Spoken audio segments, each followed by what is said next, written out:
Olá, boa tarde. Estamos Olá, aqui em mais um Mulheres na Pandemia. Hoje, mais do que especial, com essas queridas mulheres artistas aqui. Enquanto as pessoas vão chegando, a gente vai falando um pouco do projeto, né, para aquecer os motores. Mulheres na Pandemia foi uma ideia que nós tivemos, a Margarete Pedroso e eu, nesse momento tão difícil pelo qual nós estamos passando, enquanto sociedade, no mundo inteiro, né, mas especificamente no Brasil, a gente tem um problema a mais, né? Porque além da pandemia, a gente também tem que lidar com o pandemônio. A gente devia chamar mulheres na pandemia e no pandemônio. E conforme os meses foram passando e a gente foi percebendo que o buraco era mais embaixo e que a pandemia era grave, mas que o pandemônio talvez fosse até pior, né? Nós fomos também recebendo notícias, inclusive algumas estatísticas bastante alarmantes em relação à situação especificamente das mulheres nesse momento. Então, enquanto nós todos estávamos gritando, pedindo, implorando nas redes sociais, fique em casa, né? Nós começamos a receber notícias de que a casa era o lugar mais perigoso para as mulheres, né? O número alarmante de aumento de violência doméstica, de feminicídio, de violência, inclusive assédios, os mais variados, contra crianças, mas também contra mulheres. E isso, por um lado, pelo lado do que escancarou, né, do que revelou de que talvez a casa seja realmente um dos lugares mais perigosos para uma mulher estar. Por outro lado, inclusive algo que foi tema do nosso primeiro encontro aqui do Mulheres na Pandemia, algo que veio à tona e que se revelou e que, de alguma maneira, paradoxalmente, se deu visibilidade, foi para essa rede de cuidado entre mulheres que sustenta a sociedade, inclusive do ponto de vista econômico, já que uma das atrocidades que foi dita e sustentada desde o início dessa pandemia aqui no Brasil é essa falsa oposição entre vida e economia, não é? Pois bem, uma das coisas que se revelou, uma das coisas que ficou claro para nós, que observamos e acompanhamos esse fenômeno, foi que para os homens poderem sair para trabalhar, né, para produzir, para rodar a economia, já que o Brasil não pode parar, né? E inclusive para algumas mulheres de classe média alta, poderem trabalhar, poderem exercer suas profissões, etc. Tem toda uma rede invisível de mulheres, não é, que ficam em casa para cuidar dos filhos dessas mulheres que saem para trabalhar ou que vão para a casa dessas mulheres para elas poderem trabalhar e que aí, por sua vez, tem que deixar os seus próprios filhos com vizinhas ou com cuidadoras ou com creches, nas quais a maior parte dos trabalhadores são mulheres, são trabalhadoras, né? E o que a gente viu é que quando desmantela essa rede de cuidados, você cria uma situação dramática, ou seja, tem um trabalho invisível, não é? Não remunerado, sendo realizado por mulheres e que não é valorizado, que é silenciado, que é invisibilizado e que sustenta a sociedade tal como, quer dizer, tudo caminha, tudo anda porque tem corpos de mulheres aí no background, né? Segurando a onda, e esse trabalho absolutamente não é visibilizado, né? E agora isso de alguma maneira veio à tona. Terceiro ponto também que a gente constatou, né, foi que a maior parte dos profissionais que está na linha de frente dos cuidados de saúde também são mulheres. Então, as enfermeiras, as auxiliares de enfermagem, as profissionais de limpeza, ou seja, a grande maioria dessa população, né, dessas profissionais que estão aí colocando seus corpos, né, para cuidar de outros corpos que estão adoecendo, além do viés racial, que a gente inclusive abordou, vem abordando, né, Margarete, desde do nosso primeiro encontro. Eu acho que talvez esse seja o primeiro encontro em que somos 4 mulheres brancas, né? Brancas para Brasil, né? Padrão Brasil, né? Eu brinco que eu sou uma mulata, faço menção aqui a uma fala do Caetano Veloso, né? Que ele diz assim: sou um mulato suficientemente claro para ser chamado de branco, né? Então, no Brasil é isso, somos mestiços suficientemente claros para sermos chamados de brancos no Brasil. Então, padrão Brasil, somos 4 mulheres brancas aqui, né? E então tem certamente esse viés racial também, mas aqui a gente está privilegiando, né, o recorte de gênero, incluindo o de raça também. E então essa constatação, tudo isso que eu falei até agora, fez com que a gente tivesse, que nós tenhamos nos sentido concernidas a tomar essa iniciativa de poder criar esse espaço muito descontraído, de conversa informal, para convidar mulheres, as mais variadas, tentando garantir uma representatividade mais ampla possível, né, da nossa sociedade, para que a gente, então, pudesse ouvir como as mulheres estão passando, né, por essa pandemia, lembrando que, como eu sou psicanalista, e, bom, a Margarete certamente também me acompanha nesse ponto de vista, o que a gente está chamando de mulher, né, aqui é uma espécie de autonomeação, né, quer dizer, nós não estamos chamando de mulher nem aquilo que é definido pela anatomia ou pela biologia, né? Mas sim tomando aí o que é ser mulher como uma autonomeação que inclusive às vezes dá muito trabalho para a gente conseguir, às vezes haja divã para a gente conseguir conquistar essa nomeação que é sempre singular, né? Cada mulher, como diz a Simone de Beauvoir, torna-se mulher uma a uma, não há um universal, né, do feminino. Bom, isso posto, agora já estamos aí com bastante gente, né? Eu queria dizer que a gente está muito feliz de fazer esse Mulheres na Pandemia muito especial sobre as mulheres artistas, né? Que afinal de contas têm sido tão maltratadas, não só as mulheres, os artistas, de uma maneira em geral, têm sido tão maltratados aí nesse desgoverno que está, infelizmente, tomando conta do nosso país, né? Então, o Mulheres na Pandemia de hoje, né, é sobre as mulheres artistas.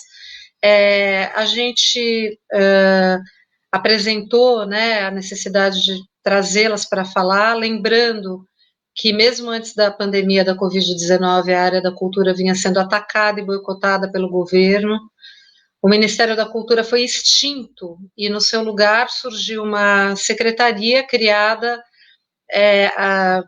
evidentemente para atacar a área da cultura, e ela foi reduzida a uma pasta irrelevante, caricata.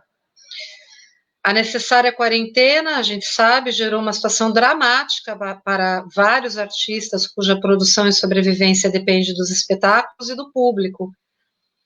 E algumas iniciativas foram tomadas para monetizar artistas e tentar minimizar o impacto financeiro do fechamento temporário de coletivos, teatros, cinemas, bares, museus, galerias e casas de espetáculo, muitos ameaçados de falência.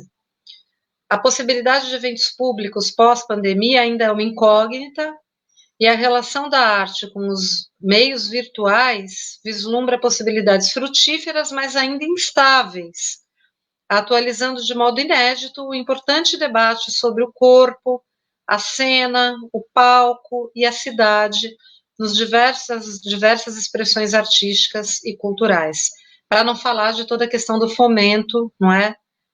Que é um outro capítulo à parte também.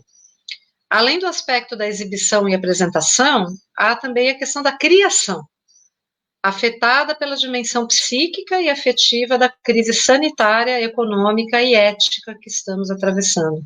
O artista precisa, né, da sua sensibilidade para poder criar, né? Por outro lado, a arte sempre teve uma importante função de tratamento simbólico e de resistência nos momentos mais dramáticos da história da humanidade. A vida é amiga da arte, e a arte é amiga da mulher. As mulheres artistas, entretanto, também são afetadas pelo machismo estrutural de nossa sociedade.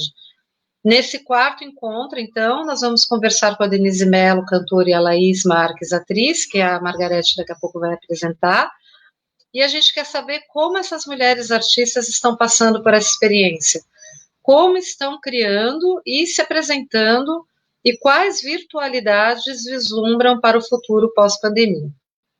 Eu vou passar a palavra para a Margarete e ela vai apresentar as nossas convidadas, né? Fazer alguns comentários aí iniciais e daí a gente passa a palavra para elas. Sejam bem-vindos. Boa tarde a todas e a todos. Mais um sábado, hoje lindo. É uma grande honra estar aqui de novo, nesse projeto que tanta alegria nos dá, né, Ana Laura? Que já é uma realidade e que tem preenchido, de alguma forma, uma demanda, como bem disse a Ana Laura, de falarmos sobre a situação das mulheres na pandemia. E aquilo que eu sempre falo, né, começou com um sonho, virou uma realidade e virou algo efetivo, algo de ação, né, as nossas angústias com relação ao tema das mulheres, ao apagamento das mulheres, e principalmente das mulheres mais vulnerabilizadas, acabou tendo uma voz, um espaço, na medida do possível, a gente ainda em construção. É a primeira vez que a gente está hoje só entre mulheres brancas, e eu acho bem importante, como a Ana Laura pontuou, de dizermos isso, porque nós vamos falar desse lugar, né, de um lugar que é de privilégio dentro da sociedade brasileira, porque nós, brancas, já começamos ali, né, vários passos à frente, e nos preocuparmos em trazer esse marcador de raça é muito importante, porque se todas as dificuldades que certamente nós falaremos a respeito hoje, nós temos que multiplicar por 2 se qualquer uma de nós tivéssemos nascido negra nesse país, né? E por isso mais vulnerável, e por isso certamente com muito mais dificuldades. Falar de arte é sempre falar de alegria, né? E é sempre falar também de algo revolucionário. A arte, ela sempre foi na história da humanidade, algo que possibilitou a comunicação, possibilitou a fala, possibilitou uma forma de expressar o pensamento. Não é à toa que dentro da expressão de pensamento protegida pela própria Constituição Federal está toda manifestação artística. Só que quando a gente fala de manifestação artística, não é simplesmente permitir que as pessoas se manifestem, o que até isso, né, já foi questionado pelos setores mais conservadores e que hoje governam o país. Mas é mais do que isso, é dar condições para que os artistas possam se expressar, possam se manifestar. Não há democracia sem arte livre, não há democracia, porque não há democracia sem livre manifestação do pensamento. E então, falar de artista e de possibilidade que os artistas possam se manifestar é garantir também a democracia. Vamos começar, então, a tarde de hoje com a Denise Mello, que é cantora, compositora, violonista, locutora, psicóloga e professora de canto popular e locução, pesquisadora também. Gravou o álbum Nada que se Sente em Vão, em 2011, em parceria com o produtor musical Cássio Calazans, um projeto que marcou sua estreia como compositora. Uma das canções do álbum, Fica em Segredo, faz parte da trilha sonora da novela Cúmplices de um Resgate, que foi transmitida pelo SBT. Entre seus projetos artísticos estão Nada que se sente é em vão, composto por canções do CD do mesmo nome, Nós e o Tom, com canções de Tom Jobim e parceiros, As Divas, com canções interpretadas por cantoras do jazz e da bossa nova, e Elas por Elas, projeto que traz uma releitura de composições musicais de compositoras brasileiras com uma banda formada por instrumentistas mulheres. Em 2017, Denise concluiu o curso de pós-graduação Lato Sensu, Canção Popular, Criação, Produção Musical e Performance, com o trabalho de conclusão, curso Compostar, a arte de compor e cantar. Essa pesquisa estudou a composição feminina ao longo da história da MPB, de Chiquinha Gonzaga a cantoras, compositoras da atualidade.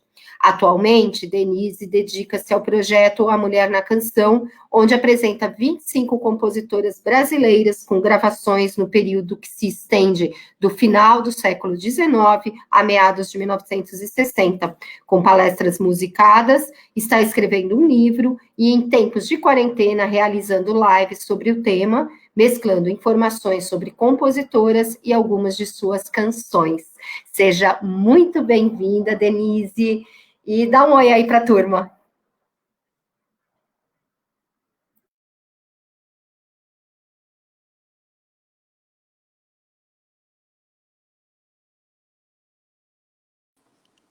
Ah, tá. Obrigada. Não soube abrir meu microfone.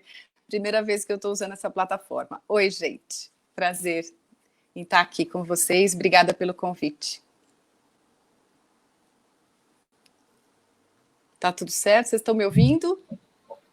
Tá tudo certo. Estamos te ouvindo. Então, tá bom. E aí, Dê, fala um pouquinho como é que você está. O que você está fazendo aí na quarentena? Fala um pouquinho.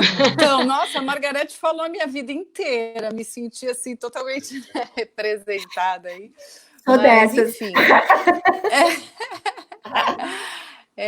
Então, eu acho que assim, a pandemia nos pegou todos e todas muito de surpresa, né? Então, num primeiro momento, eu estava fazendo palestras musicadas. Eu não estou vendo vocês, por que será? Não, agora... Bom, Denise, é que a gente faz um recorte quando a pessoa está falando, a gente fica a tela só para você. Isso. Tudo bem, tudo bem.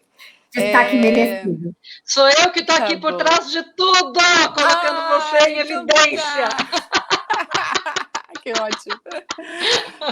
Mas assim, eu num primeiro momento eu tinha em março várias, ai que delícia. Só para você saber que a gente está aqui, vou pôr você de novo. Ó, Laís, agora vai você, peraí. Tá. Legal.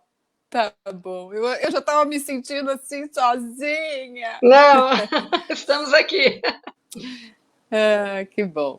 Então, e aí, assim, em março, eu tinha várias apresentações agendadas, né, desse projeto A Mulher na Canção, onde eu faço palestras musicadas, trazendo compositoras dessa minha pesquisa, e aí todas foram canceladas, obviamente. Eu dou aula, sou professora de canto e de locução, os meus alunos, num primeiro momento, a grande maioria falou, eu não quero ter aula por Skype, por WhatsApp, eu prefiro presencial, e eu assim, eu também, mas eu preciso viver, comer, pagar minhas contas, né? Enfim, e aí senti que assim, teve esse momento, né? Eu fazia também um lugar ao vivo toda semana, então foi uma grande... um choque aí, né? Enfim, perdi um pouquinho esses trabalhos, né? Num segundo momento, as coisas a gente começa a entender, né? A pandemia e as pessoas também, né? Então, os alunos foram voltando, e aí eu comecei a pensar em outros formatos, então as lives, né? Que eu acho que é para se manter em contato com o público, falando desse projeto, mas as lives também não pagam as minhas contas, né? Tentei, num primeiro momento, fazer podcasts, e aí encontrei algumas dificuldades de fazer essa produção com relação aos direitos autorais, tudo muito caro, né? Então, assim, basicamente, hoje tenho dado aula. E isso tem me dado um retorno para poder... As despesas também diminuem, né? Porque, enfim, tinha uma série de despesas com gasolina, aquela coisa toda, mas eu me sinto absolutamente uma mulher privilegiada na minha atividade, porque tenho essa possibilidade, né? Não dependo só do palco, né? Então, eu tenho colegas que dependem disso e que tiveram muita dificuldade, inclusive para conseguir lá os R$ 600 por mês, tendo que encarar filas homéricas, né? Então, tudo bem complicado. Mas, dentro dessa minha realidade, e o fato de ser também locutora, isso me ajuda, porque eu trabalho em casa, eu tenho, né, um setzinho que eu gravo aqui mesmo. Então, eu posso dizer que dentro dessa minha posição privilegiada de mulher branca, como vocês falaram, né, eu estou me virando bem, né?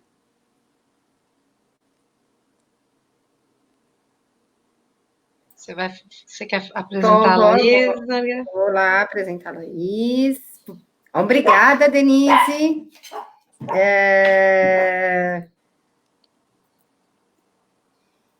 Bom, agora nós vamos conhecer a Laís Marques, a quem já agradeço de estar aqui com a gente essa tarde. A Laís, ela é atriz, produtora e artista orientadora, mestre em artes cênicas pela Escola de Comunicação e Artes da USP, formada em dança pela Escola de Dança do Teatro Municipal, especialista em gestão cultural pelo Centro de Pesquisa e Formação do Sesc São Paulo. Dentre outros trabalhos em cinema, destacam-se filme Fobia? Nossa, que lindo, eu quero esse filme. Ele foi eleito o melhor filme do Festival Internacional de Brasília. Nossa, podia mandar o link para a gente, já gostei daí. O Signo da Cidade, igualmente premiado pelo Júri Popular no Festival Internacional de Brasília. Atuou nas séries Motel, da HBO, Beleza S.A., da GNT, e Passionais, atualmente na Netflix, a quem a gente já convida para assistir. Apresentou recentemente os espetáculos Entre Vãos, Insetos e Sala dos Professores, que ganhou o prêmio Aplauso Brasil de melhor elenco.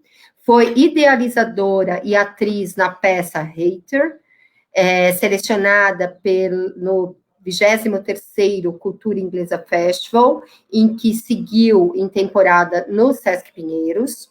É artista orientadora da edição 2020 do Programa Vocacional Projeto de Formação Artística da Secretaria Municipal de Cultura, em formato inédito, que foi 100% remoto, e desenvolve ainda uma pesquisa sobre mediação teatral e experiências do espectador-autor. Bem-vinda, Laís. Depois você deixa todos esses links desses filmes para a gente assistir na quarentena. Seja bem-vinda, a palavra é sua.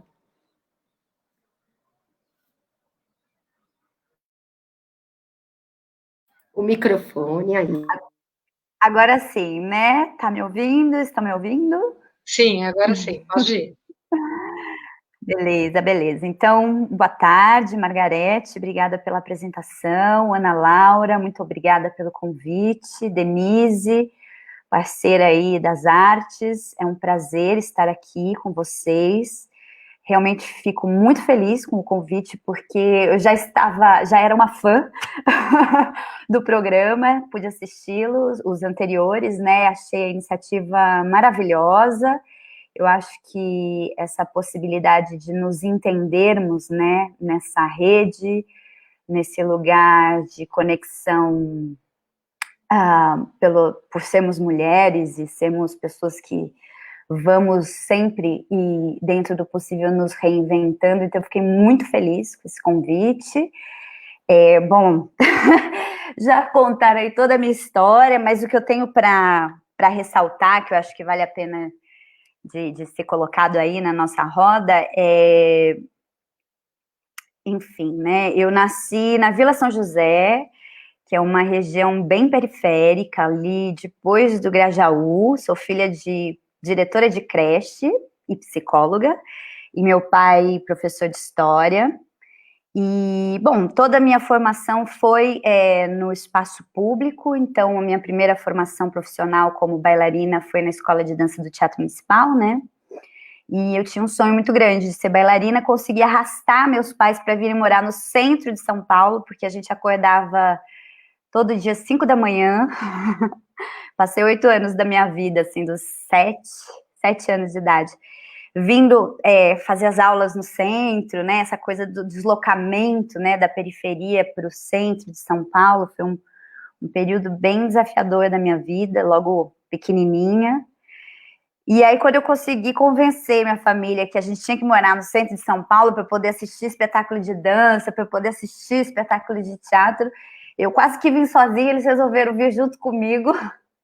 E aí, aos 16 anos, eu comecei a frequentar espaços de cultura, né? Porque, infelizmente, isso era pior, né, um tempo atrás, mas ainda é um espaço, né, muito carente, com os abandonos, né, não são só materiais, mas também nesse sentido das possibilidades que a gente tem de acesso, né, da fruição da cultura, e eu tive que, né, Maomé foi até a montanha. Enfim, e aí depois disso, como bailarina, me tornei bailarina profissional, virei atriz também na mesma época, e consegui entrar numa universidade pública, então tem aí mais uma tirada de chapéu, uma reverência, né, a importância, porque foi graças à USP, né, e eu não vinha das classes privilegiadas, né, não fazia parte da turminha que tinha a mesada do papai, que estava ali já de carro, podendo usufruir, digamos. Não, foi muito batalhado para mim, assim, entrar na USP e poder usufruir de um curso público que eu posso dizer que também foi um grande... me propiciou que eu entrasse, né, começasse a frequentar mundos que eu jamais imaginei, assim, né, pelos meus colegas, pela convivência com professores e mestres incríveis, pessoas que me ajudaram muito na construção da minha identidade, em toda essa formação artística que eu acho que ela é infinita, né, ela não vai acabar, enfim, contando essas coisas para dizer que queria dar um salve aí para a universidade pública, e o trabalho que eu desenvolvo atualmente como artista orientadora também é dentro dessa perspectiva. Eu sou artista orientadora remota, né, mas eu estou, digamos, eu sou emprestada da Casa de Cultura da Brasilândia e da Casa de Cultura da Freguesia do Ó, lá na Zona Norte, morrendo de vontade de encontrar a garotada ao vivo, presencialmente, mas por enquanto só à distância, e dizer que temos muito a conversar, muito a falar sobre a aventura de ser mulher, artista, no Brasil de hoje. Quer dizer, são categorias, né, ingredientes que a gente, que dá, assim, a conversa de muitas horas. Se deixar, vou falando aqui. Mas é isso, estou muito feliz de fazer parte dessa roda e agradeço aí pelo convite.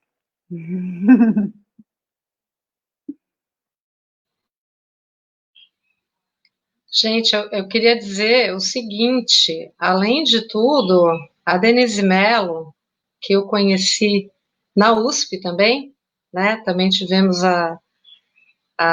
o privilégio, né, de sermos colegas lá na Universidade de São Paulo no curso de psicologia, né, mas a Denise atualmente é minha professora de canto, maravilhosa. Ela esqueceu de colocar isso no currículo.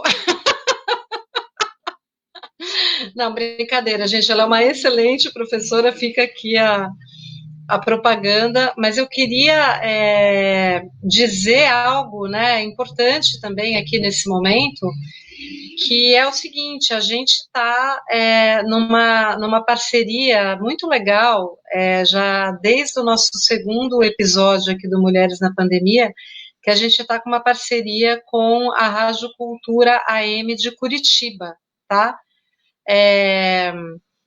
Quem quiser acessar os episódios aqui do Mulheres na Pandemia, quem perdeu, né, ou quiser assistir de novo, e tudo mais, pode acessar, né, a rádio Cultura M de Curitiba, 930, né, .com.br, e assistir. E também dizer que tem muita gente que está perguntando, muita gente que está pedindo, os programas têm ficado também na minha página de autora do YouTube, tá? Ana Laura Prates, então vocês podem acessar tanto lá no site da Cultura M, quanto no site, no YouTube, Ana Laura Prates, psicanalista.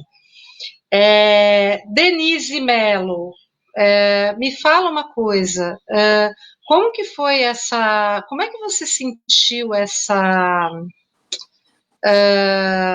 esse chamado, digamos assim, né, para recuperar essas mulheres compositoras, né? Me fala um pouco disso, acho que tem tudo a ver aqui né, com esse nosso projeto, você falar desse seu projeto, que é um projeto, inclusive, que tem uma importância histórica, né, aí na história da MPB, porque muitas dessas mulheres estavam esquecidas, né? A gente tem conversado bastante sobre isso, você está, inclusive, escrevendo um livro. Conta um pouco aí o que você descobriu, se você puder até depois dar uma palhinha e cantar uma das canções, eu sei que né? São tantas que é até difícil escolher uma, mas de repente você escolhe uma especial aí para cantar para gente. Sim, claro. Eu queria pedir uma coisa. Eu posso pedir para vocês mudarem? Eu prefiro olhar para vocês, claro, e não para mim. Claro, é bem melhor. É que a tela que você está vendo é a que aparece para o público, entendeu? Então por isso que eu coloquei. Mas tudo bem, vamos lá, vamos aparecer as quatro aqui. Eu prefiro, porque assim a gente interage mais gostoso. Eu olhando para mim é um negócio que. Tudo bem, eu posso olhar para mim, não tem nenhum problema. Mas, enfim. Então, gente, uma das coisas que você falou, Ana, no comecinho, e que a Margarete falou depois, eu vou juntar um pouquinho, que é assim, o quanto, né, o trabalho de mulheres, que é um trabalho invisível e silencioso, né? E a Margarete falou o quanto muitas vezes isso está fora da história. Eu encontrei nessas compositoras exatamente essas duas questões. A gente não tem a mulher compositora na nossa história da canção, né? Isso é um absurdo. Então, você vai ver, se eu começar a perguntar, gente, assim, compositores, compositoras, as pessoas, em primeiro lugar, falam de compositores. As compositoras vêm muito depois, né? E nos livros, eu tive uma dificuldade imensa quando eu decidi fazer o TCC em função de... Comecei com uma pesquisa de cantoras compositoras como eu. Então, eu queria um tema que estivesse próximo da minha realidade. Eu sentia, entre as minhas colegas e da minha própria experiência, uma dificuldade de me colocar como cantora, compositora, instrumentista, né? Então, é muito mais fácil, eu acho, que a mulher intérprete, cantora, porque isso historicamente também a gente tem aí um grande legado, né, de cantoras. O mesmo não se pode dizer das compositoras, só que elas existem, mas estão invisíveis, né, estão apagadas, né? E por quê?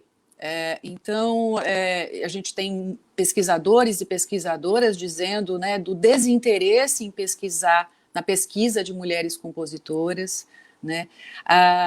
Tem essa questão da fala. Então, se tiver aí na sala 9 compositoras e um compositor, a gente vai falar porque os compositores que estão presentes nessa sala, e as 9 ficam ali junto. Então tem essa questão desse português. Então eu acho que a gente tem que cada vez mais, sim, parar de ter preguiça e dizer compositor e compositora, né?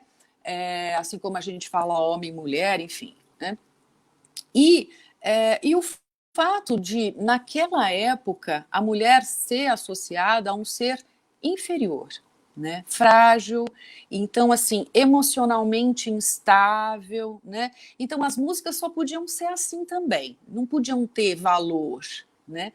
Mas, nessa minha pesquisa, então, num primeiro momento, eu escutei dizer que havia um abismo na composição feminina, que ia de Chiquinha Gonzaga até Dolores Duran e Maísa, né? Então, eu também só conhecia essas 3, e aí na pesquisa eu descobri mais 22. Então, hoje, no meu livro, né, e nessas lives, eu apresento 25 compositoras brasileiras nesse período, final do século XIX até meados de 1960. E são compositoras que muitas foram também cantoras, muitas instrumentistas, fizeram sucesso na época em que viveram, né? Dessas 25, apenas uma é viva, que é a Alaide Costa, as demais todas não estão mais aqui conosco, mas é justo que elas estejam na nossa história, no nosso legado, né? Então, eu estou fazendo esse trabalho que tem sido assim, eu me encontrei, gente, assim, estou assim encantada, maravilhada com tanta mulher bacana, e mais do que isso, são vidas muito interessantes, né? Mulheres que sofreram preconceito, então tem mulheres brancas, tem mulheres negras, tem mulheres ricas, mulheres pobres, e enfim, de todas as classes e credos e tudo, né? Então, saber da história dessas mulheres é muito bacana. E o que elas escreveram, o que elas musicaram, né? A maneira como elas se colocam na canção é algo muito particular, muito especial, que precisa ser pesquisado. Não sei, acho que eu falei muito. Vocês vão me dando aí os... Não, tá ótimo. Imagina, maravilhoso. Você quer cantar um pouquinho mais para frente ou você já quer cantar uma aí pra gente? Olha, Como você que me você tá pegou sentindo? assim, porque eu não esquentei. Olha, a professora aqui que manda o aluno esquentar a voz, você falou que era, não falou que era para eu cantar. Eu não me preparei, mas enfim, posso cantar quando vocês quiserem. Quando vocês quiserem. Vamos passar para a Thaís, então, na próxima Vamos rodada. falar com a Laís, isso. Vamos. Posso usar Aí a a gente vai pergunta? fazendo esse Vamos. bate-bola, né? Sim. Eu queria saber da Laís o que bom, eu comecei introduzindo, né, justamente o quanto que a arte ela pode ser revolucionária, porque justamente a arte é uma maneira de liberdade de expressão que utiliza muitas vezes o próprio corpo, né? Acho que a utilização do corpo como um instrumento de manifestação já é mais do que revolucionário, né? Então eu queria ouvir um pouquinho, Laís, o quanto que a arte pode ser um instrumento, né, revolucionário, um mecanismo revolucionário, como já é historicamente, e por que, né, em razão disso, a arte tem sofrido tanto, né, e não é à toa, porque nós vivemos um governo autoritário, né, o governo federal absolutamente autoritário, e que tem cortado verba, cortado uma série de incentivos, tem colocado os artistas, acho que a Denise falou uma coisa bem interessante sobre as mulheres, né, como historicamente as mulheres artistas nunca foram reconhecidas, e uma das coisas históricas das mulheres, né, é que as mulheres, a elas foi reservado o ambiente privado, né? O artista é aquele que vai para o mundo, o artista é aquele que aparece, é aquele que coloca o seu corpo, como eu disse, né, como o corpo da mulher historicamente não pertencia a ela mesma, e a ela era reservado o ambiente privado, como ela poderia. Então, a mulher, historicamente, ela já iniciou até, né, a possibilidade de manifestar a sua arte já tardiamente, embora todas, né, de algum jeito já se manifestassem, mas muitas vezes dentro do lar e sem a possibilidade de aparecer.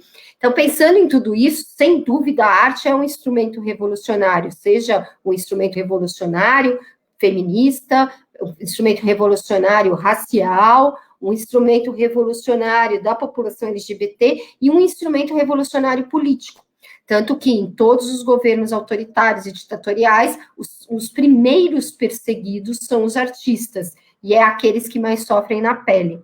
Eu queria, se possível, Laís, você falasse um pouquinho sobre isso, e falasse como está sendo, né, esse corte de incentivo, essa dificuldade da classe artística em poder se manter, mesmo antes da pandemia, né, como colocou a Ana Laura no início, que foi a nossa apresentação, né? As dificuldades não vêm com a pandemia só agravou. Aliás, o que a gente tem sentido em todos os âmbitos, né? As dificuldades das mulheres com os afazeres domésticos não vêm da pandemia, as dificuldades com relação à violência doméstica não foi a pandemia que criou, as dificuldades da morte dos negros e dos periféricos também não foi a pandemia que fez, só que a pandemia, sem dúvida, né? A quarentena e a pandemia trouxe esses marcadores muito mais evidentes. E eu acho que para a classe artística que já vinha sofrendo um boicote de verba, de censura, né? Nós tivemos, no ano passado,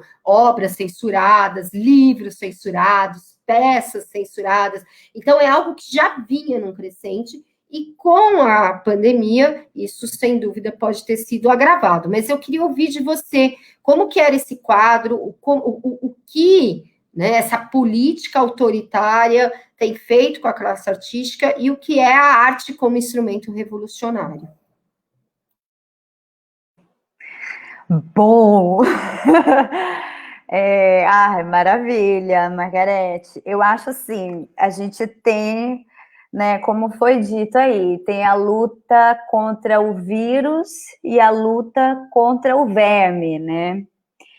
E, nesse sentido, eu acho que a gente vive um paradoxo, né, da cultura, assim, porque nós nunca fomos tão odiados, tão desprezados, né, por uma parcela considerável, né, desse poder público, desse desgoverno, né, desse desmonte mesmo, a olhos vistos, né, de todo o processo, né, cultural tão cheio de tantas peculiaridades.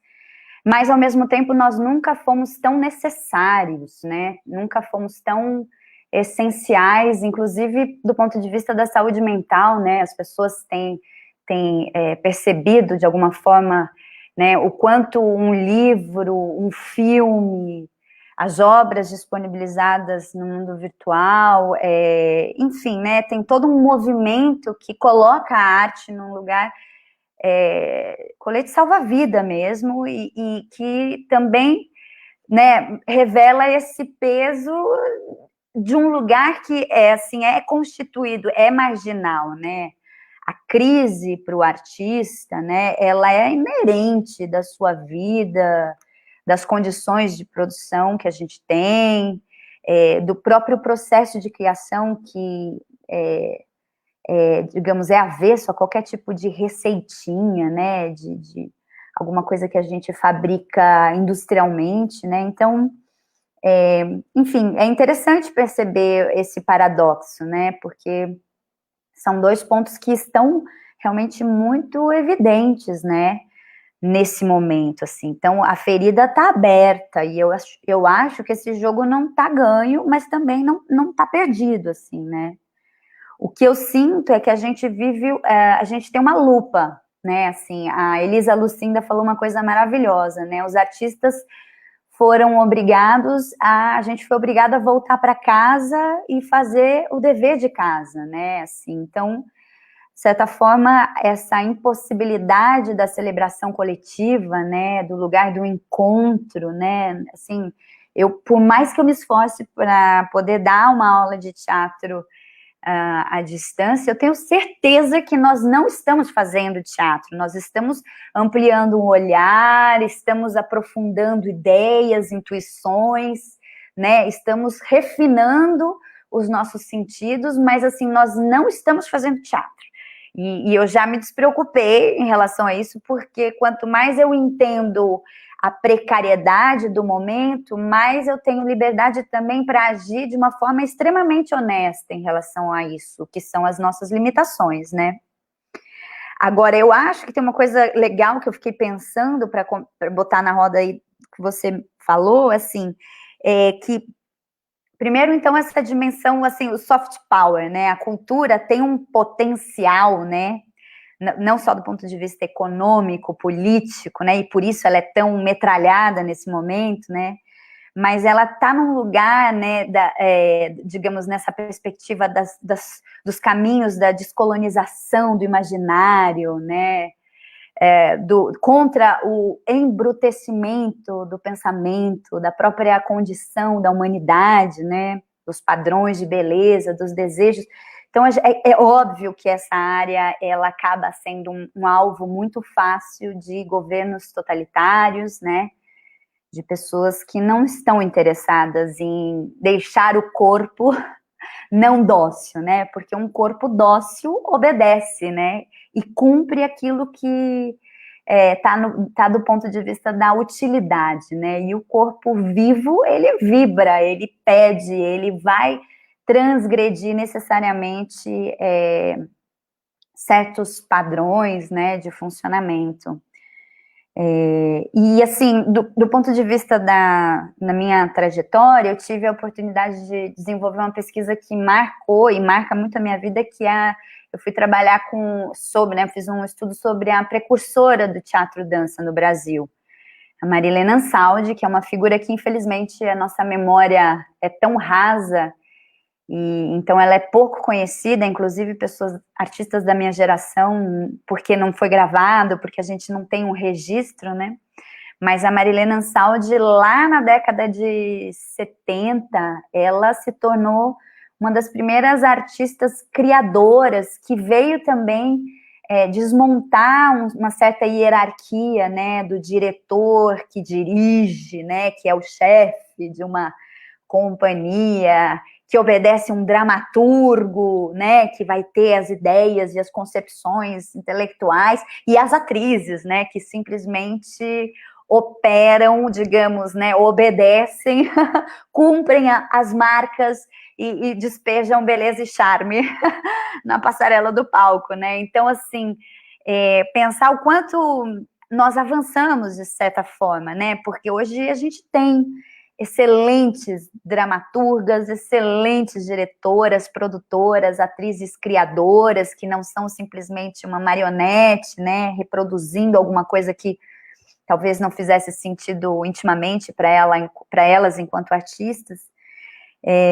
Então, o cenário é de luta, mas é o que eu te falei, assim, eu acho que a gente não ganhou nem perdeu ainda, corremos sérios riscos, eu admito.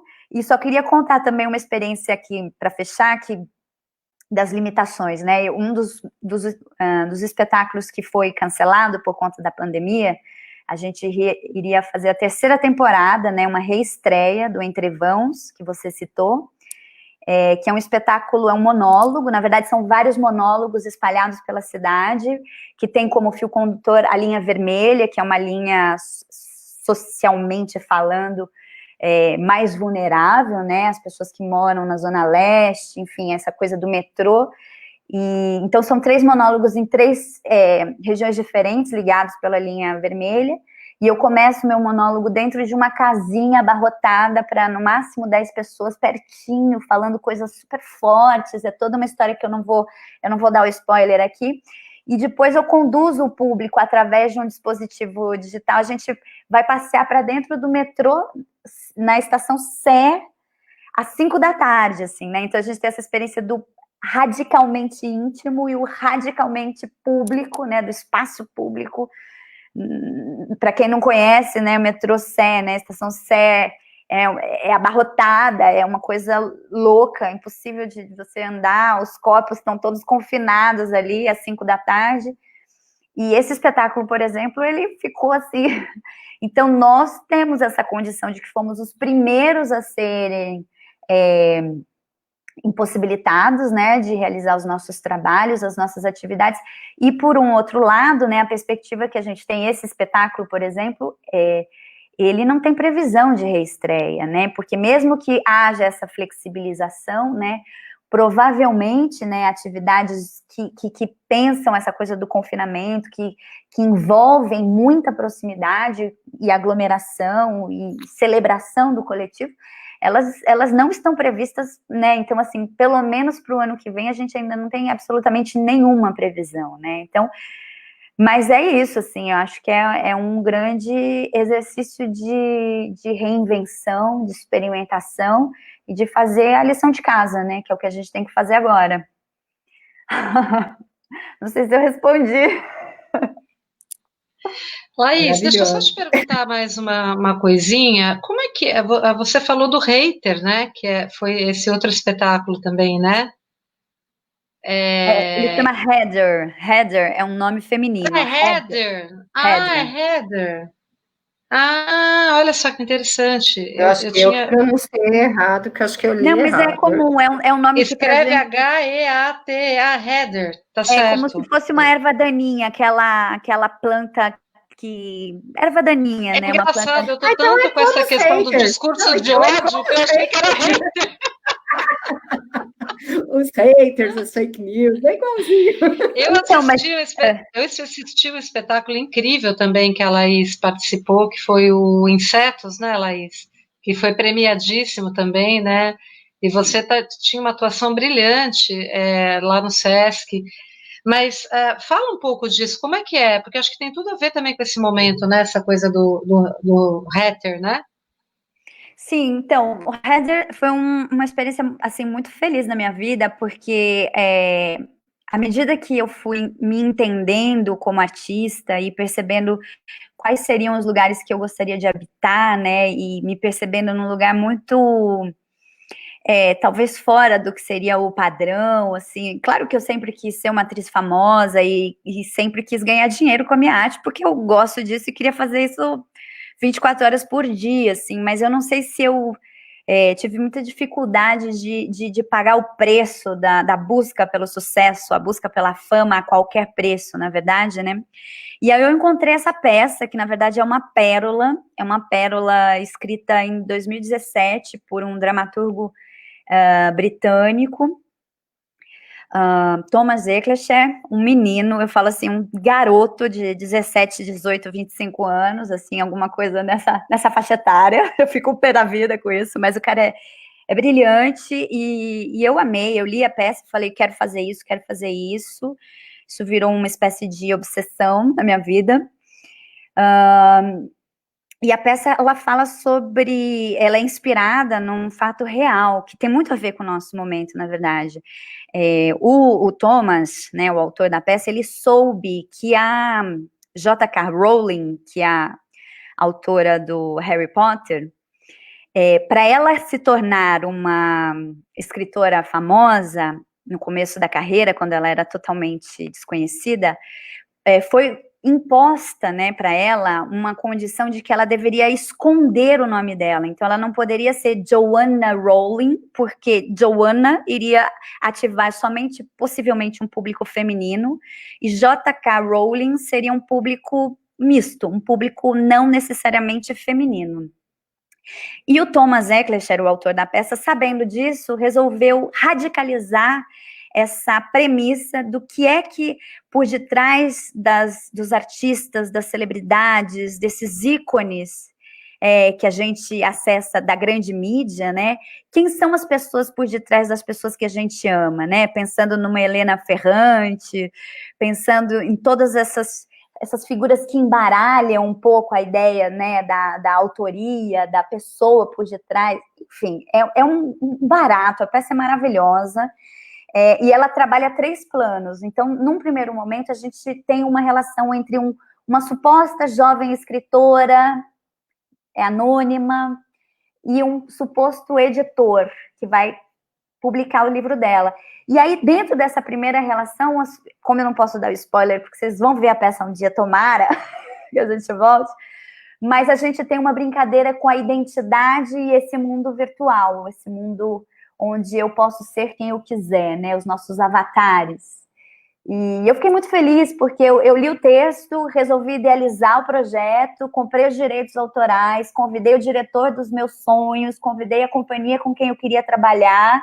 O projeto ganhou um primeiro estímulo pelo Festival Cultura Inglesa, então eu sou muito grata às pessoas que nos apoiaram e começaram a viabilizar, porque por mais que sejam 2 atores em cena, era eu e mais um outro ator, o Paulo Marcelo, são muitas pessoas envolvidas, né? Então, acho que até um gancho interessante é pensar assim, nós, atores, atrizes, cantoras, a gente tem uma viabilidade, uma visibilidade inerente, né? Mas e a camareira? E a costureira? E a produtora executiva? o contra-regra, né? Como é que essas pessoas estão se virando atualmente, né? E só fazendo um micro parênteses em relação a tudo isso que eu estou contando, uma das coisas mais lindas que eu vi são lives onde essas pessoas, né, esses técnicos da cultura, que normalmente estão nos bastidores, eles estão sendo convidados a contarem para um grande público isso é pela Prefeitura de São Paulo, né? A contar qual é o trabalho deles, como uma forma de fazer um trabalho remunerado, e no caso de maquiadoras, figurinistas, eles estão comprando as horas previamente de possíveis trabalhos que serão executados num momento futuro, né? Então, eu acho que, assim, para tudo na vida tem remédio. O importante é vontade política, né? Assim, honestidade, para que as pessoas percebam que nem todos os artistas vivem de cachês milionários e contratos vitalícios, pelo contrário, né? O público que entende, né, o artista como aquele que mama na teta lá do Ministério da Cultura, ele está completamente equivocado, gente. A maioria dos meus colegas, dos meus parceiros, a minha própria realidade é uma realidade de muita labuta, muita labuta. Você ser artista no nosso país, eu sei, por exemplo, que eu tenho um colega que trabalha e mora na Alemanha, a primeira decisão do governo foi oferecer 5.000 euros. E era assinar um papelzinho simples, onde ele mesmo dizia, sou um artista, preciso comer, preciso me alimentar. E automaticamente o governo foi lá e disponibilizou essa verba para eles viverem não sei quanto tempo. Então, assim, é óbvio que nem todos os artistas são famosos e estão conseguindo, né, de alguma forma, passar 2, 3, 4 meses, porque nós não temos necessariamente reservas financeiras. A gente não vive mais nem de público, porque o público também não paga um espetáculo. O que a gente vive é de um movimento que, assim, agora, atualmente, eu estaria fazendo o repertório dos espetáculos que eu faço, então são apresentações avulsas, idealizando um novo projeto para tentar os próximos editais e dando aulas, quer dizer, eu fico equilibrando milhares de pratinhos para conseguir pagar minhas contas sendo artista e fazendo algo que eu verdadeiramente acredito, né? Então, enfim. Ai, gente, prepara o lencinho. É isso. Dê, por favor, conta aí pra gente, né? Porque eu fiquei muito impressionada como a fala de vocês tem um ponto em comum, assim, né? Na verdade, tem vários pontos em comum. Mas esse especificamente, né, de que o lugar das mulheres, não que tenha algum problema nisso também, né? Da beleza, da realização, do estar em cena, mas o quanto está ligado à questão do corpo, né? Assim, como se a mulher desse corpo, né? É tão interessante como a gente ainda tem uma visão quase que platônica, né? Dessa coisa de que a mulher é a matéria e o homem é a ideia, né? Como se, assim, o quanto a gente ainda está contaminado com essa ideia, né? De que a mulher é o corpo, né? Assim, a mulher tem que dar o corpo para o espetáculo, quer dizer, ela não pode conceber, ela não pode ser compositora, como você.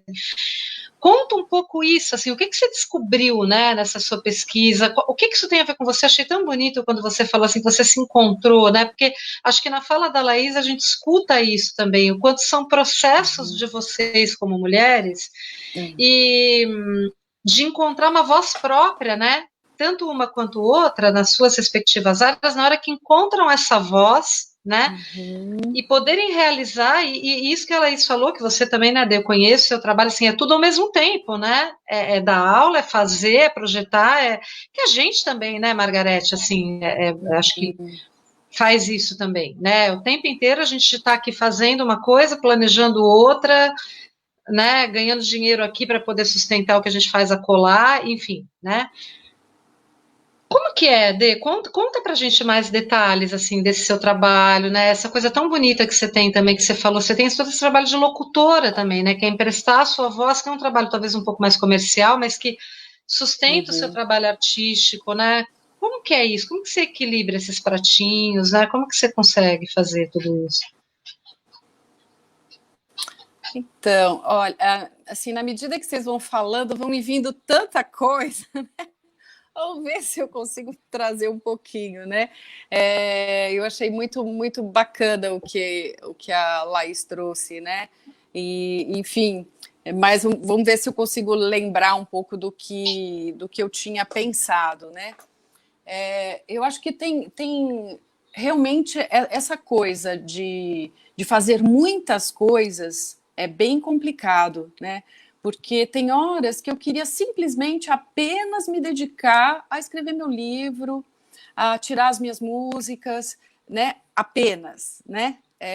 Então, que é esse trabalho de pesquisa que é imenso, mas assim, eu tenho, né, que pensar nesse público, nos editais, e aí, infelizmente, esses editais, muitas vezes, as pessoas que ganham são sempre as mesmas, né? Não existe uma rotatividade, é muito difícil conseguir um edital, se você não é um artista conhecido, você muitas vezes não consegue, né?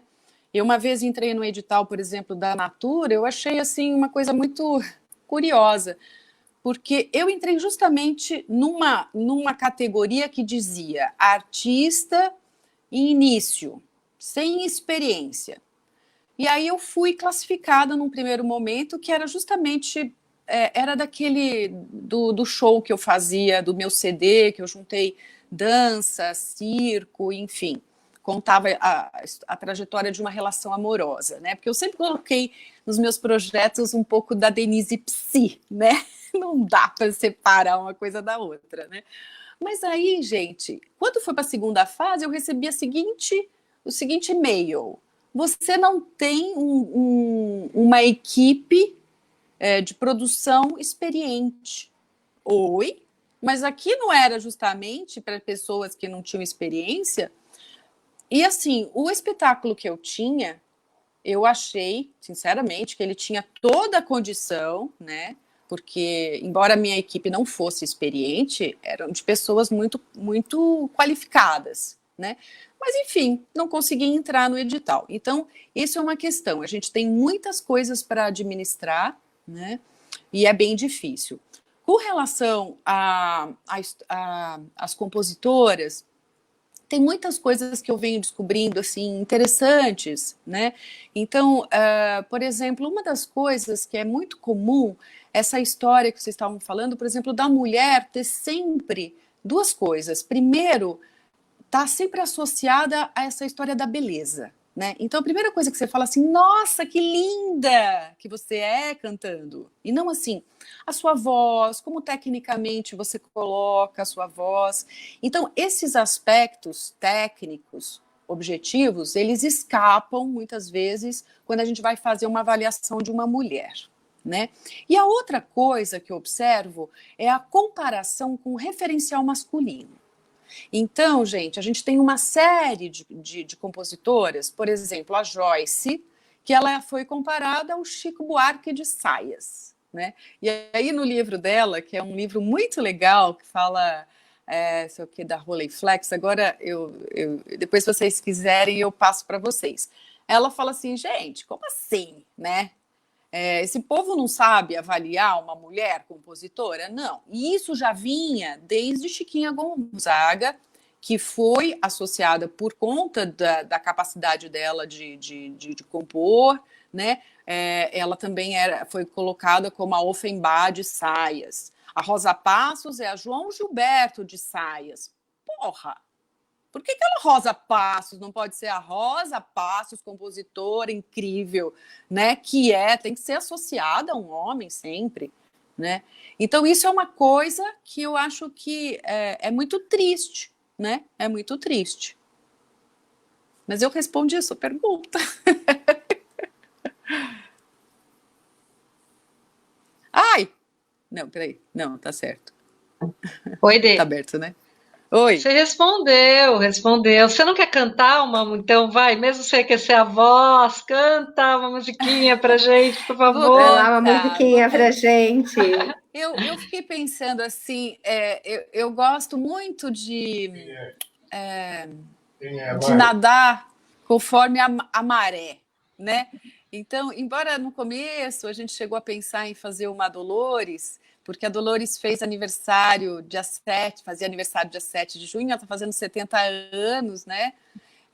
E eu vou fazer na semana que vem, vou deixar o convite, uma live sobre Dolores Duran, que é uma compositora mais conhecida, e uma menos Onde vai ser a live Desculpa, vai aonde ser no vai meu ser? Só fala Insta. no seu Insta, tá? No meu Insta, que é Denise Melo, 2 L's, Voz, V-O-Z, Voz, né?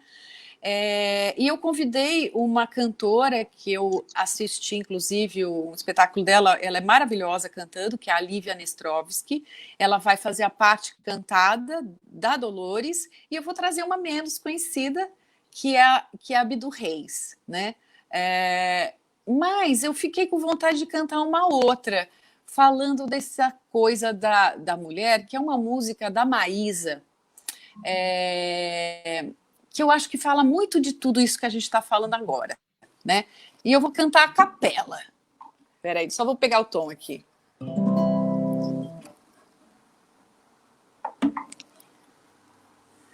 Ninguém pode calar dentro em mim essa chama que não vai passar. É mais forte que eu e não quero dela me afastar. Eu não posso explicar quando foi e não como ela veio. Só digo o que penso, só faço o que gosto e aquilo que creio. E se alguém não quiser entender e falar, pois que fale, eu não vou me importar com a maldade de quem nada sabe. E se alguém interessa saber, sou bem feliz assim, muito mais do que quem já falou ou vai falar de mim. Maísa.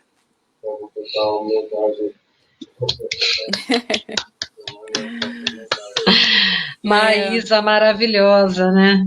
Maravilhosa. Essas compositoras, assim, só para fechar um pouquinho essa questão, tanto ela como a Maísa, Bidu Reis e tantas outras, elas ficaram muito associadas ao samba canção, né? A dor de cotovelo, mas elas têm canções que fogem totalmente a isso, em que elas se colocam uma outra. Eu estou escutando um rádio, é isso? Não, Ana Laura está com o microfone aberto. Sim. Obrigada, Ana.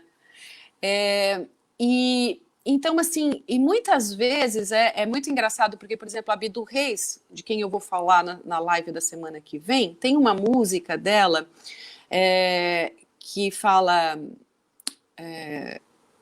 assim, garçom, apague essa luz que eu quero ficar sozinha, aquela coisa corta-pulsos, tal, que todo mundo acha que a letra é dela. Não é do parceiro, do Haroldo Barbosa, ela fez a melodia. Então, é também comum, às vezes, a gente fazer associações, né? Achar que essa letra é de mulher. E, na verdade, às vezes não é, né? Tem outras. Então, a Maísa, ela fez músicas mais, que a gente pode chamar mais depressivas, mais existenciais, ela trazia muito esse tema, e de repente ela traz uma música como essa, sabe? Eu acho isso incrível. A Dolores é a mesma coisa, embora ela tenha, né, uma música que às vezes fala de uma submissão ao amado ali, né? A vida dela falou muito diferente disso, né? Ela foi uma mulher de muita opinião, né, que enfrentou uma doença que ela tinha desde pequena e continuou cantando, e, enfim. Então, não, às vezes a obra imita o artista e às vezes não, né? E às vezes a obra fala dessa coisa social, por exemplo. A Marília Batista tem uma música, né, que ela fala assim: a mulher quer sair, deixa a mulher sair, gente, né? O homem também sai, por que não a mulher? em plena década de 40, onde a mulher tinha uma coisa que vocês falaram, né, que a mulher sempre ficou muito restrita ao ambiente privado. Então, quando ela começou a sair para o público, né, começou a criar certos problemas, né? E só para fechar, gente, essa questão do público, as primeiras compositoras, a partir de 1900, final do século XVIII, né? Elas não podiam dizer que era delas a música. Então, muitas se esconderam atrás de iniciais do nome, ou até de pseudônimos, ou então, às vezes, os próprios homens registravam as músicas das mulheres, né? Fora as apropriações que foram feitas em casais, por exemplo. Você tem a Almira Castilho, por exemplo, e o Jackson do Pandeiro. Ela fala que todas as músicas que fizeram em parceria foram deles, mas a grande maioria está registrada no nome dele, né? Então tem muita coisa para contar, não dá para falar, né? Mas aí é só algumas questões para a gente discutir, tá bom? Só um detalhezinho que eu lembro que você comentou também, tinha uma coisa do piano também, né? De que o instrumento da mulher era o piano, né? Não podia tocar violão, tinha um pouco isso também, né?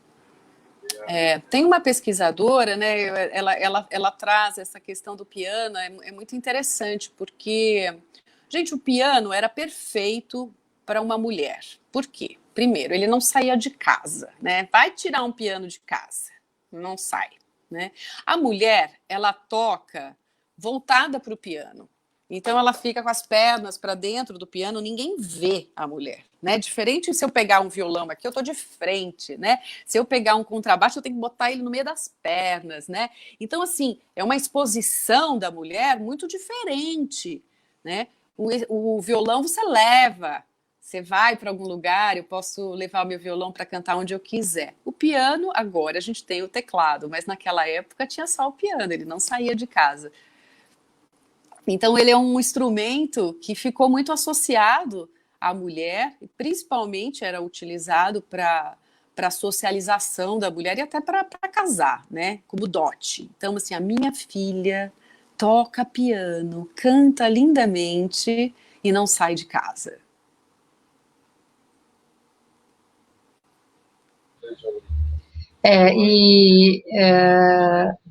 Margarete, você quer perguntar alguma coisa? Eu fiquei super curiosa para perguntar para a Laís se ainda hoje existe esse preconceito em relação às mulheres atrizes, né? Como havia, quer dizer, tocar piano era coisa de moça de família, mas ser atriz... Só queria emendar só a história do piano, porque o ano passado, no início desse ano, a gente está perdendo a noção de tempo, né? Essa pandemia. No início desse ano, eu tive um grande prazer de falar sobre assédio sexual, que é a minha área de atuação, na Faculdade de Artes da Unesp.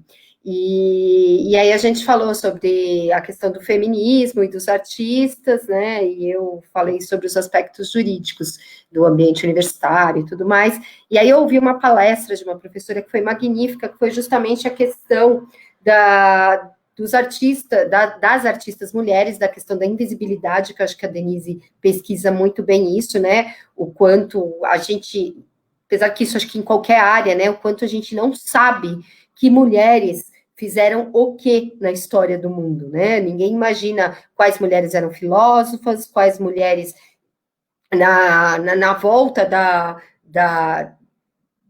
depois lá da Idade Média, né, em que os homens todos foram para a guerra, antes da busca, da caça às bruxas, né? As bruxas foram caçadas lá na Idade Média porque os homens foram para a guerra e as mulheres passaram a curar as pessoas. As mulheres descobriram a medicina, descobriram a farmácia, né? Descobriram misturar as ervas.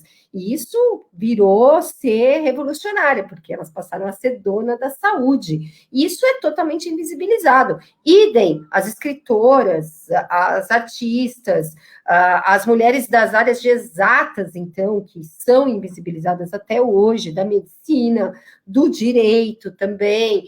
E eu acho que no aspecto artístico mais ainda, porque tem essa questão, né, da vida privada, que a mulher era reservada só, né, a vida do lar, a vida de estar dentro de casa. E essa professora, ela coloca muito bem a questão do piano, né? O piano, a mulher era permitida a música no piano, porque o piano você não carregava. O piano, ele tinha que ser tocado ali, no meio da sala onde ela estava. Evidentemente, nós estamos falando de mulheres da aristocracia, né, mulheres ricas, que são as mulheres que nós temos historicamente como observar, porque são aquelas retratadas nos quadros, nas pinturas, né? As mulheres pobres, vamos deixar isso muito claro, estavam trabalhando, estavam na vida pública, em alguns trabalhos normalmente braçais, e normalmente também sem salário. E as mulheres negras sempre trabalharam na vida, sempre tiveram, né, porque seus corpos eram objetos e eram adquiridos. Então, nós estamos falando aí também, né, de um recorte de classe importante, que são aquelas mulheres que podiam tocar, que tinham piano e que eram retratadas nessas pinturas. E as mulheres sempre solitariamente tocando, e com um instrumento que não podiam ser carregados. Aos passos que, se a gente pega as obras de arte, né, as pinturas da época, os homens são sempre aqueles que estão com o violão ou estão cantando na rua, com garrafa de bebida na mão, os boêmios, né, os poetas. Então, aos homens eram sempre reservados essa visibilidade pública. E aí a história esquece as mulheres compositoras, as mulheres cantoras, as mulheres atrizes, e aí bem que a Ana Laura falou, né, a mulher atriz muitas vezes era vista, né, como a prostituta, aquela que, eu acho que as cantoras também tinham muito isso, né, e aí eu vou emendar, vou pegar carona na pergunta da Ana Laura, e eu quero saber da Laís, né, como é isso, e ainda juntando com o aspecto da mulher não poder ter ali o seu destaque dentro das questões diretivas, dentro daquela que patrocina, muitas vezes, né, aquela que financia as obras, então ela muitas vezes é reservada àquela que obedece, né, acho que a Laís colocou bem isso, né, que obedece a um diretor, né, aquela que tem que estar subordinada até dentro, né, da dinâmica da cultura, né, mas sempre se subordinando, nunca dirigindo, e a sexualização desse corpo. Por que o corpo é um instrumento artístico? Isso é óbvio, né, a gente não vai falar de arte sem corpo, porque dar a voz, dar o corpo para uma performance, o corpo, ele está lá, mas o corpo, qual a diferença do corpo da mulher para o corpo do homem dentro dessa perspectiva sexualizada, né? E se puder fazer também um recorte da questão estética, de que corpo nós estamos falando, quer dizer, de que corpos, né? São aqueles corpos normalmente esteticamente admitidos, né? Que são os corpos padrão. Qual a dificuldade de mulheres que não obedecem esse padrão de corpo, seja de peso, seja o padrão de idade, né? As atrizes de Hollywood colocaram isso muito, muito, né? O quanto que uma mulher, depois dos 40, ela vira avó numa peça de teatro, numa novela. Ela não pode mais ser a mãe, não pode mais ser a jovem, né? Ao passo que os homens, normalmente a gente vê homens grisalhos, de cabelo branco, e que são ainda os galãs, né, nesse contexto, tanto da música quanto do teatro, da televisão, e as mulheres não, as mulheres envelhecem mais cedo e esses corpos são descartados mais cedo, né? Então eu queria emendar na pergunta da Ana Laura a questão da sexualização e de que corpos, de que padrão, o quanto esse padrão estético de beleza imposto pela sociedade, principalmente da questão do peso, da raça e da idade, ainda é muito forte, porque é isso que vende. A gente sabe que o capitalismo vende esses corpos em cima, né? A cultura muitas vezes é utilizada para a propaganda desses corpos, esse padrão de beleza, né, que é imposto, né? E o quanto isso ainda é tão forte e onde é mais forte.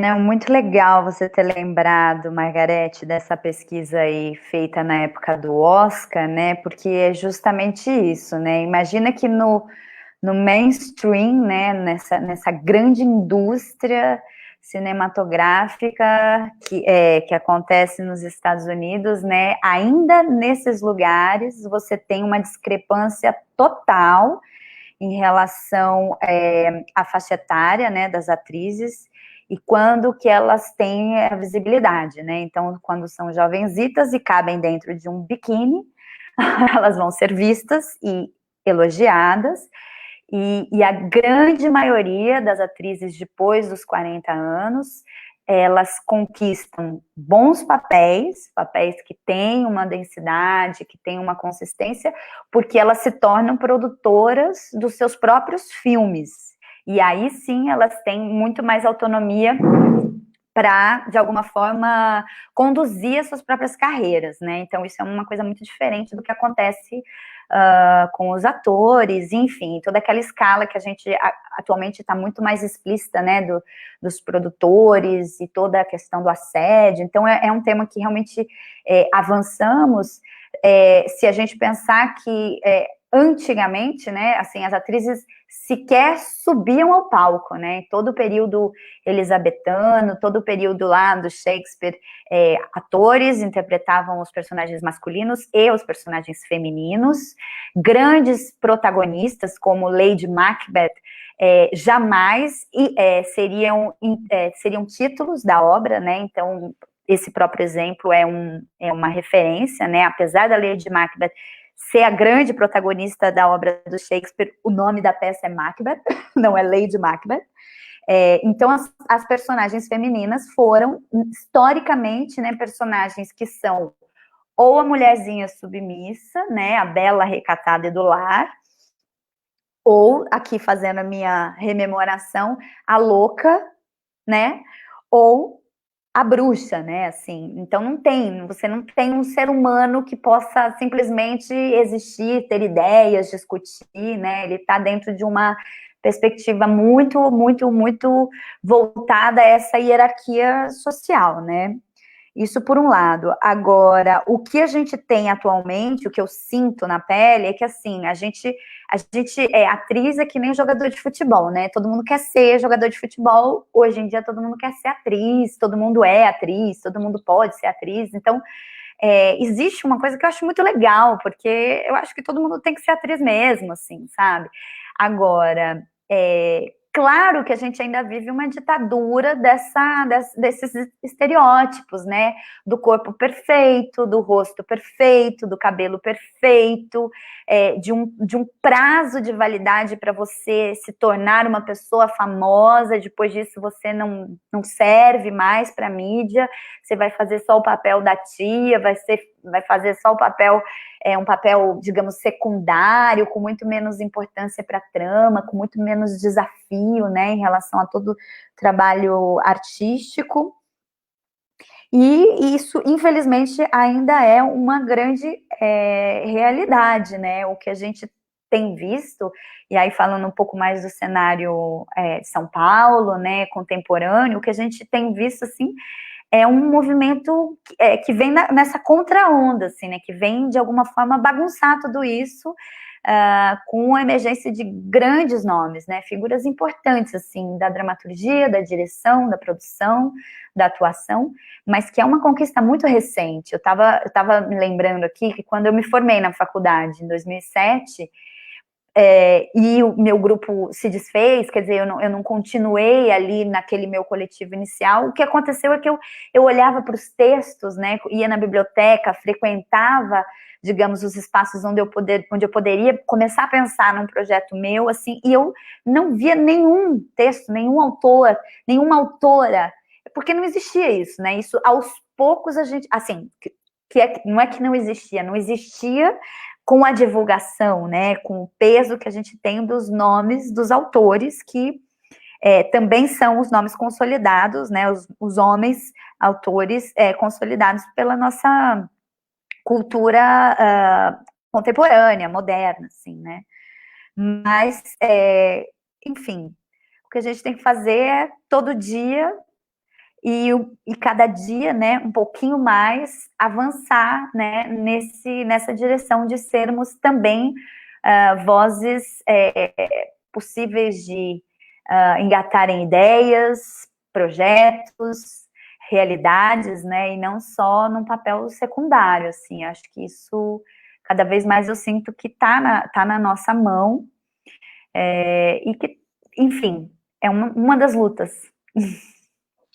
Laís, você não quer, a gente já está mais ou menos aí na hora, né, do tempo que a gente reserva, você não quer fazer uma leitura para a gente? Eu tinha te pedido para preparar um texto, que eu acho que a gente está precisando de arte, né? Além de falar sobre, acho que é importante também, né? A gente ter esse momento, né?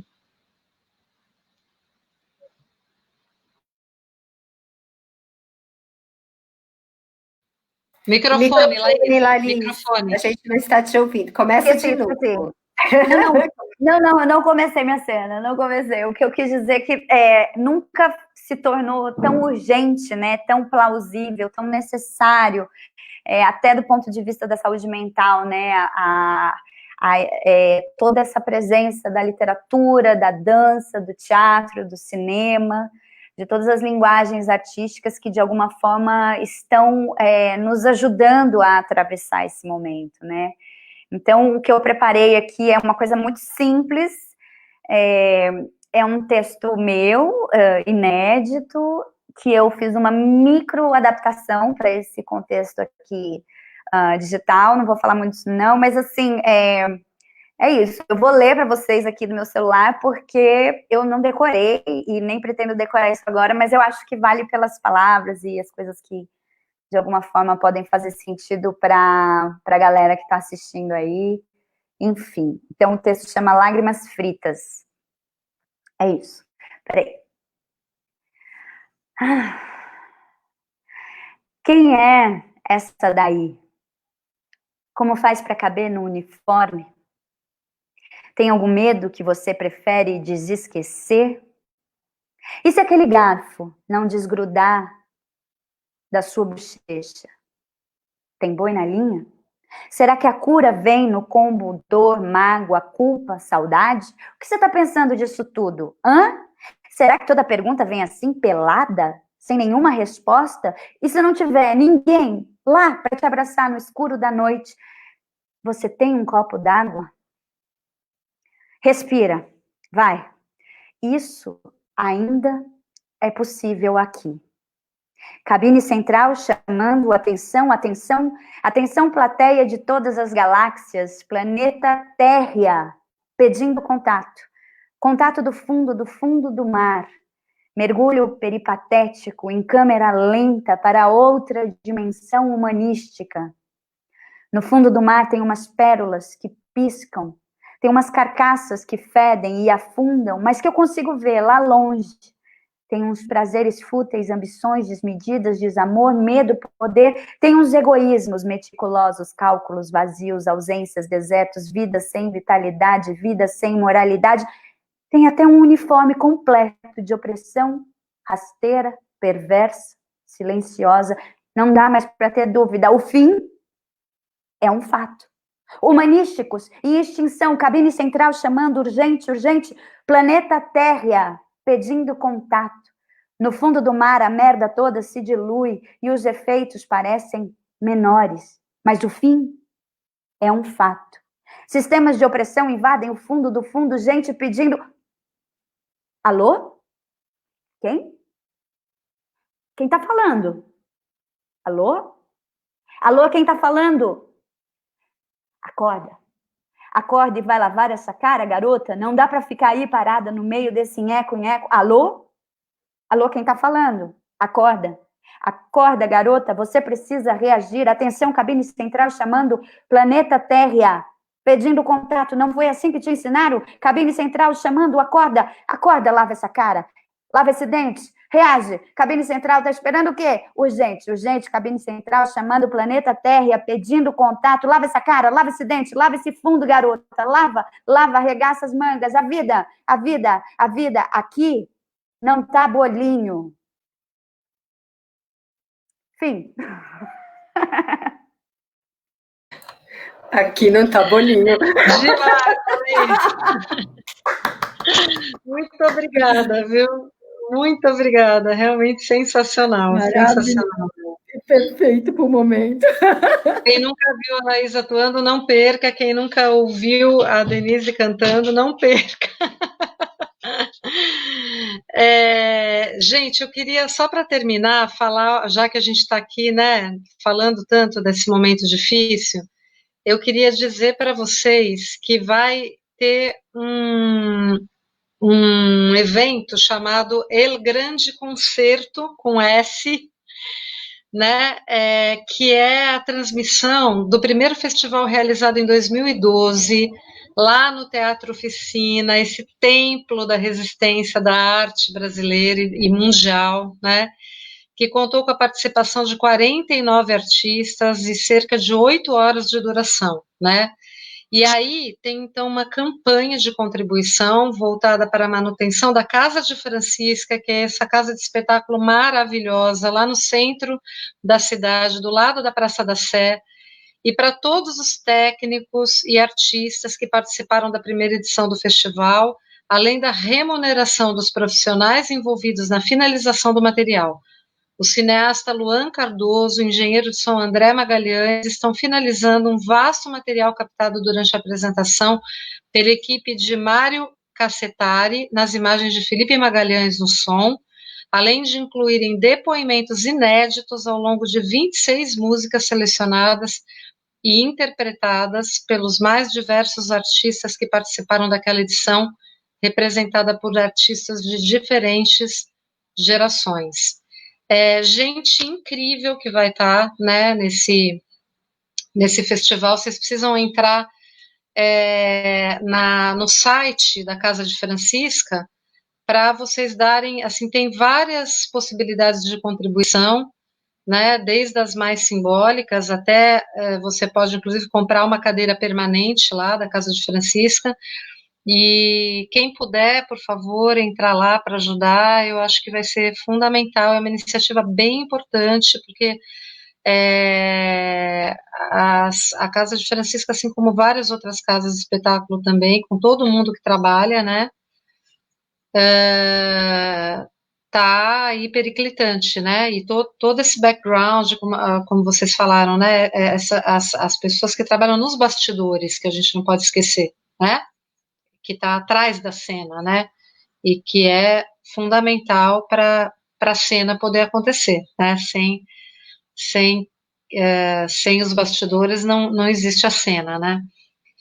E queria agradecer demais vocês, foi muito bonito mesmo, assim, comovente, né, eu acho que vocês estão fazendo um papel, assim, histórico, a gente só tem a agradecer a tudo que vocês estão fazendo, acho que vocês estão aqui representando, né, a classe artística, num momento de tanto ataque, num momento de tanta ingratidão, num momento tão triste da história do país, sendo que o artista realmente, assim, talvez, né, deveria ser considerado, assim, junto talvez com os educadores, né, e as pessoas da área da saúde, enfim, dos principais, uma das principais atividades, né, humanas, assim, mais valorizadas. E então só temos a agradecer, né, Margarete? Meu microfone aqui. Nossa, que tarde, né? Que delícia! Como é boa a arte, né? Que falta vocês fazem na vida da gente. Mas vai passar.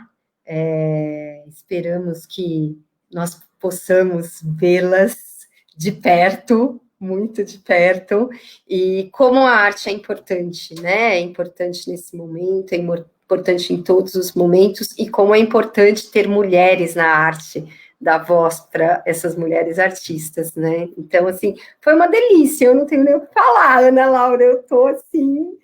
Denise, fala de novo quando vai ser a sua live, da Dolores Duran, né? Só fala de novo quando vai ser? Falo sim. Vai ser sexta-feira que vem. Eu ainda não sei o horário, ainda vou conversar com a Lívia. Eu tenho assim adaptado o horário em função da convidada, mas é sexta-feira no meu canal do Insta, Denise Melo Voz. Laís, você quer dar um último recado, falar tchau, falar alguma coisa? Sim, dizer que eu adorei, fiquei super feliz com esse convite, agradeço.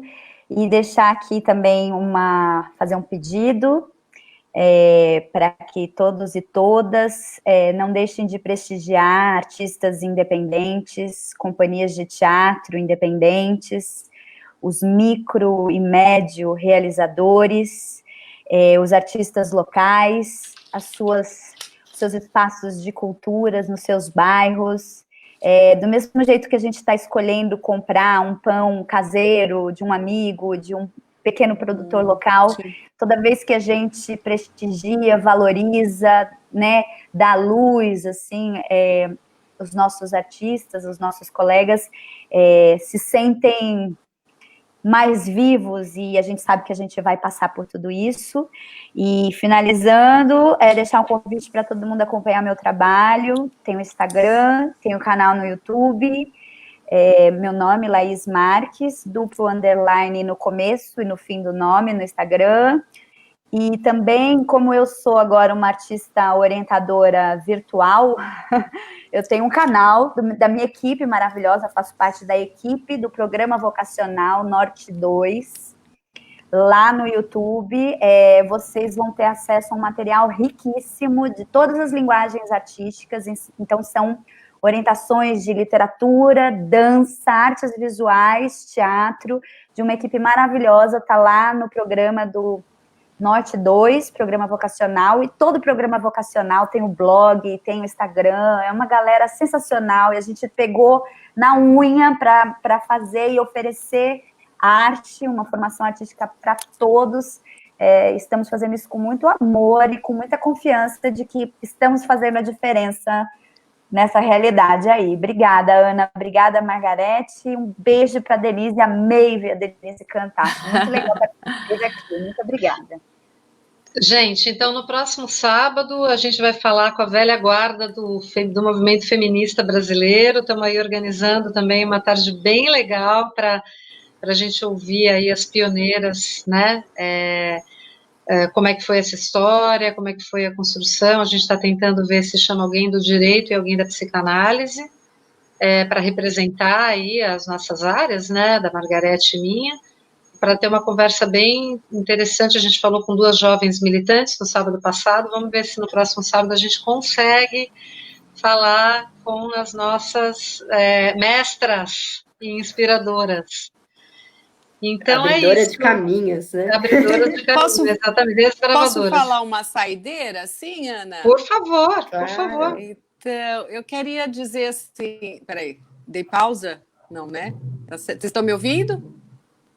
Então, tá. Aqui apareceu pausado, não sei porquê. Quero agradecer demais, assim, a vocês. Eu adorei escutar cada uma de vocês. Eu sou fanzona da Ana e adoro ouvir ela falar, mas adorei ouvir a Margarete e a Laís, uma delícia. E quero também falar para vocês acompanharem meu trabalho. Isso é muito importante, como a Laís falou, a gente vive disso. Então eu queria fazer minhas lives no YouTube, eu preciso lá dos cliquinhos, de 1000 cliquinhos naquele negócio para poder fazer uma live lá. Então, Denise Melo Voz no Insta, no Face, tem o meu CD no Spotify, Nada que se sente em vão, é um CD bem bonito, que eu adoro. Então convido vocês a irem lá escutar. E eu queria só terminar falando a letra de uma canção que eu fiz. A letra é minha, a melodia é de um amigo, e vou falar só aqui a letra, que é Mulher Sem Temer, que a Ana Laura me deu a honra de interpretar num show dela, né? Ela podia até cantar, né, Ana? Na verdade, naquela ocasião eu falava que era Mulher Sem Temer. Eu era feliz e não sabia. Sim, né? Agora é Mulher Sem Temer, né? Enfim, mas eu acho que pode, depende, você pode colocar o acento onde você quiser. Né? Cada um coloca o acento, né? Então tá lá escrito, eu vou escrever aqui, aí você lê do jeito que você quiser. Quero ser mulher mesmo que eu provoque. Quero ser mulher sem temer o decote. Quero ser mulher sem precisar de fricote. Quero ser mulher sem temer a esquina, o bar, a casa, a estrada. Quero ser mulher sem temer o gozo, o riso alto. Quero ser mulher e dona do meu gosto, meu jeito, minha vida, meu corpo. Quero ser mulher sem boicote, mulher que choque, sem querer ibope, sem não me toque, só toque se eu disser que pode. Se não fique certo, que eu te sento a... Essa parte ainda, eu ainda vou mexer, mas é isso, né? É maravilha, lindo. Só toque se eu disser que pode. É isso, meninas. Se não fique certo, eu te sento a... 3 pontinhos, não sei ainda. Tá Tchau, bom. Gente, maravilhoso. Tá Tchau, bom final de semana. De sábado, viu? Delícia, delícia. Sábado que vem estarei aí do outro lado. Beijo. Tchau, Tchau, queridas. tchau. Tchau. Até, obrigada. Até.